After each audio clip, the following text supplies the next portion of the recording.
Selamat siang semuanya, saya Amelia Nanda dari Fakultas Tarbiyah dan Keguruan UIN Sultan Syarif Kasim Riau, Prodi Bimbingan Konseling Pendidikan Islam. Hari ini saya akan memberikan sedikit wawasan tentang sejarah psikologi dan aliran-aliran yang ada di dalam psikologi. Presentasi ini saya lakukan untuk nilai ujian tengah semester saya, yang mana dosen pengampunya adalah Ibu Suci Habibah MPD. Baiklah, langsung saja. Yang pertama ada sejarah psikologi. Psikologi merupakan ilmu yang mempelajari tentang perilaku, proses mental, fungsi mental manusia yang mana dilakukan dengan cara prosedur ilmiah dan juga melalui intervensi tertentu baik secara individual maupun kelompok. Psikologi ini pun berasal dari bahasa Yunani kuno yaitu psi yang berarti jiwa dan logia yang berarti ilmu.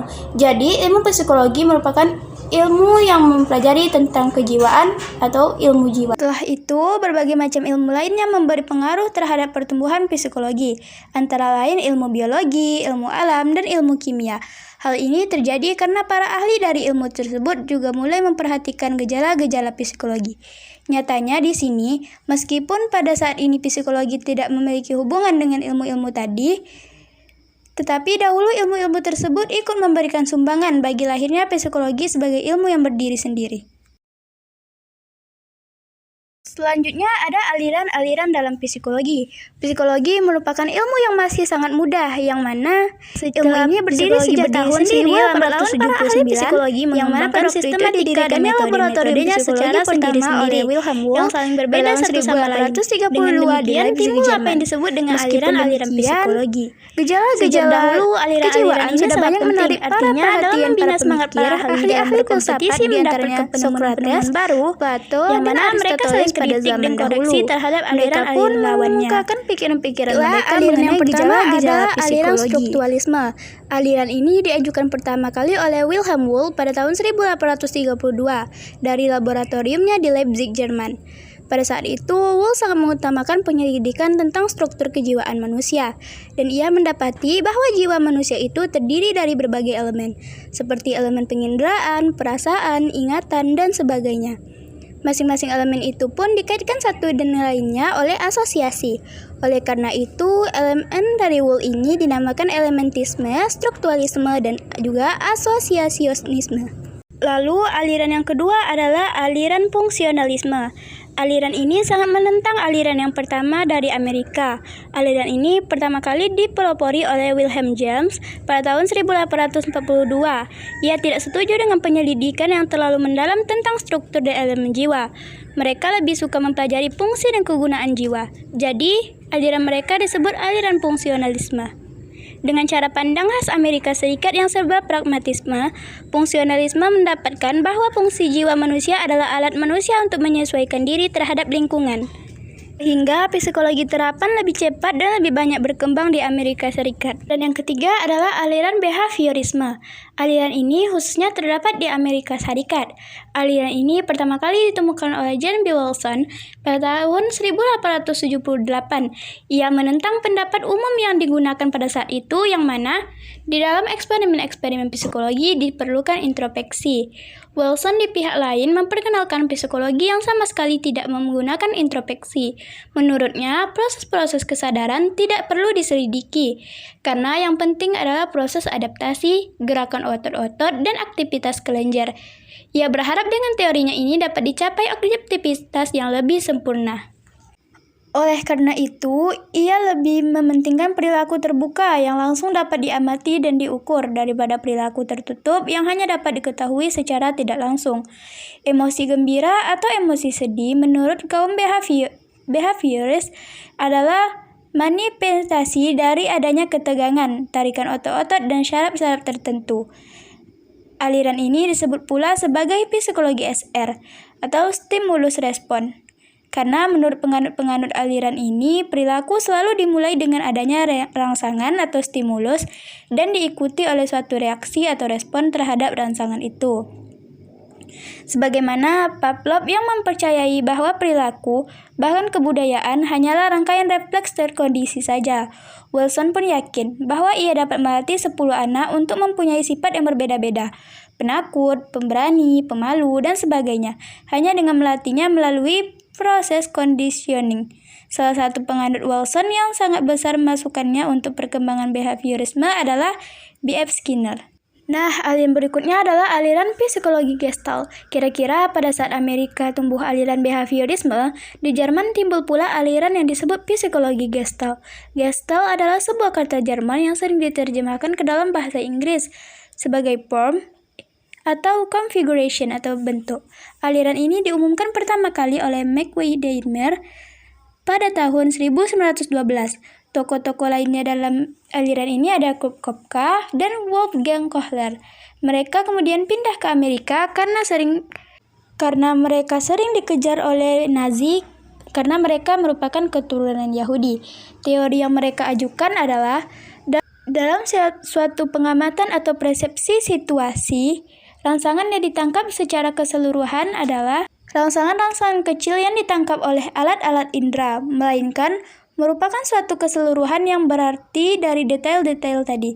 Misalnya, kalau kita mengamati sebuah mobil, kita tidak melihatnya sebagai susunan ban, susunan lampu, susunan kaca, pintu, maupun alat kemudi. Melainkan kita mengamatinya benar-benar sebagai sebuah mobil. Kita mempunyai arti tersendiri terlepas dari detail-detail tersebut. Karena itulah, meskipun mobil itu kita lihat dari depan, dari belakang, dari gelap maupun dan sebagainya, kita tetap akan menganggapnya sebagai sebuah mobil. Lalu ada juga eksperimen Gestalt tentang berapa lampu diletakkan berderet dan dinyalakan berganti-ganti dengan cepat, maka kita tidak akan melihat lampu-lampu itu menyala berganti-gantian, melainkan kita akan dapat melihat sinar yang bergerak. Gejala ini disebut epifenomenon, yang mana sering kita lihat pada lampu-lampu hias. Aliran yang terakhir adalah aliran psikoanalisis. Aliran psikoanalisis pertama kali dikenal oleh tokoh psikologi terkenal yaitu Sigmund Freud, mana teori ini merupakan penemuan baru pada saat itu, karena selama ini para ahli hanya menyibukkan diri dengan alam ketidaksadaran. Sebagaimana yang nyata dalam teori-teori lain yang berlaku pada saat itu, menurut Freud berisi dorongan-dorongan yang timbul pada masa kanak-kanak, yang oleh satu dan lain hal. Misalnya karena dilarang oleh norma masyarakat, terpaksa ditekan sehingga tidak muncul dalam kesadaran. Dorongan-dorongan terlarang ini menurut teori Freud yang klasik adalah naluri seksual atau juga disebut libido seksualis atau naluri agresi atau thanatos. Dorongan-dorongan terlarang ini meskipun ditekan tetap berpengaruh dan sering timbul dalam mimpi-mimpi, seperti kesalahan bicara atau bahkan dalam perbuatan-perbuatan biasa yang dapat diterima masyarakat, seperti karya seni, karya sastra, ilmu pengetahuan, dan sebagainya. Sebaliknya, kalau dorongan-dorongan ini sama sekali tidak dapat disalurkan, maka ia akan mengganggu kepribadian seseorang yang bersangkutan, yang di antara lain dapat membentuk gangguan-gangguan jiwa, yang disebut dengan penyakit psikoneurisis. Psikoanalisis adalah teknik penyembuhan penyakit-penyakit kejiwaan atau psikoterapi, mempunyai metode untuk membongkar gangguan-gangguan yang terdapat dalam ketidaksadaran ini, antara lain dengan metode analisis mimpi dan metode asosiasi bebas. Dalam perkembangan teori selanjutnya, Freud mengemukakan pula teori tentang id, ego, dan superego, yang masing-masing berarti dorongan-dorongan naluri atau id, aku atau ego, dan hati nurani atau superego. Dari aliran-aliran ini dapat kita simpulkan, dalam psikologi itu terdapat juga pengaruh-pengaruh lain, yang mana contohnya dari Francis Galton pada tahun 1822 sampai 1911, perintis psikologi eksperimental di Inggris, mempelajari untuk pertama kalinya perbedaan-perbedaan antara satu orang dengan orang yang lainnya dalam berbagai kemampuan, perbedaan-perbedaan individual. Karena hal tersebut, ia mempunyai peranan penting dalam perkembangan tes intelijensia di kemudian hari. Yang kedua adalah Charles Darwin, juga berasal dari Inggris, yang terkenal dengan teori evolusinya. Adanya pendapat dari Darwin bahwa ada kontinuitas antara hewan dan manusia, timbullah psikologi komparatif atau psikologi perbandingan. Lalu ada juga Anton Mesmer pada tahun 1734. Ia membawa pengaruh dari dunia ilmu kedokteran dan pengobatan, khususnya psikiatri, terutama sekali dalam pengobatan penderita-penderita sakit jiwa.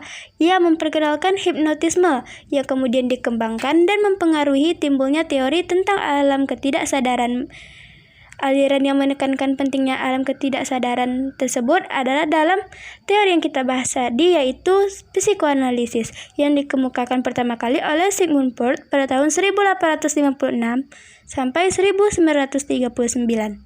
Selain aliran, terdapat dua pendekatan dalam psikologi, yaitu yang pertama ada psikologi pembawaan atau psikologi nativistik. Teori ini mengatakan bahwa jiwa terdiri dari beberapa faktor yang dibawa sejak lahir, yang disebut dengan pembawaan atau bakat. Pembawaan-pembawaan terpenting adalah pikiran, perasaan, dan kehendak, yang masing-masing terbagi lagi dalam beberapa jenis pembawaan yang lebih kecil. Perilaku atau aktivitas jiwa ditentukan oleh pembawaan-pembawaan ini.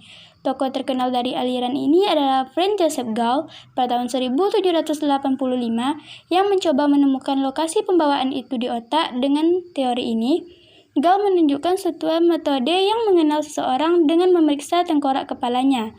Dan metode ini dikenal dengan nama phrenologi. Metode ini tidak bertahan lama karena dianggap kurang kuat dasar-dasar ilmiahnya. Yang kedua ada pendekatan psikologi asosiasi atau psikologi empirik. Di sini tidak diketahui adanya faktor-faktor kejiwaan yang dibawa sejak lahir. Menurut teori ini, berisi ide-ide yang didapatkan melalui panca indera, dimemorikan dan saling diasosiasikan satu sama lain melalui prinsip-prinsip kesamaan, kekontrasan, dan kelangsungan. Perilaku diterangkan oleh teori ini melalui prinsip asosiasi ide. Contohnya, seorang bayi yang lapar diberi makan oleh ibunya melalui panca inderanya. Bayi itu mengetahui bahwa rasa lapar selalu diikuti oleh makanan, yang mana itu disebut dengan prinsip kelangsungan. Dan makanan itu menghilangkan rasa laparnya. Lama-kelamaan rasa lapar diasosiasikan dengan makanan. Dan tiap kali ia lapar, ia akan mencari makanan. Baiklah, itulah hasil presentasi saya. Lebih dan kurang saya mohon maaf. Jika presentasi saya ini bermanfaat bagi teman-teman, bisa di-like dan di-share kepada teman-teman lain yang membutuhkan. Wabillahi taufiq wal hidayah. Assalamualaikum warahmatullahi wabarakatuh.